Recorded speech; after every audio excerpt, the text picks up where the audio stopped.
Yo soy Daniel Martí, soy residente de cirugía maxilofacial del Hospital Joan 23. Yo elegí este hospital en primer lugar porque no tenían residente y era una cosa que yo valoraba mucho.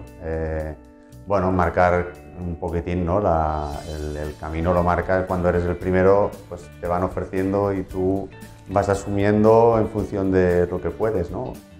Entonces yo creo que es una cosa para mí positiva, que no haya muchos residentes en el sentido de esta competencia que se habla en los hospitales grandes, ¿no? de la competitividad para poder hacer un procedimiento u otro.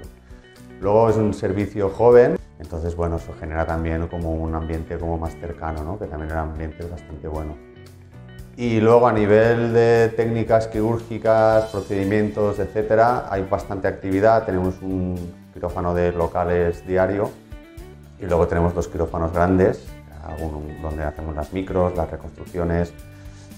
Utilizamos también técnicas ya, digamos, más, ¿no? Novedosas, tipo la planificación en 3D, para hacer pues, los injertos de peroné, por ejemplo, de cresta, pues se planifican en ordenador y ya nos proporcionan las guías de corte para poder luego que quede todo lo más fisiológico posible, ¿no?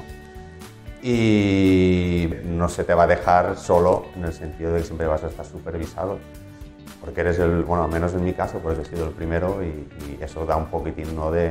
Igual de respeto, de sentido de la responsabilidad de cara a los asuntos. Entonces, por eso digo que a mí me parecía como un reto, ¿no? O algo estimulante el ser el primero para intentar yo pues, aportar mi grano de implicación y que no sea ya un capítulo que está muy claro dónde empieza y dónde acaba, ¿no? Así que los que vengan, pues bueno, seguirán contribuyendo a este libro que hay que escribir.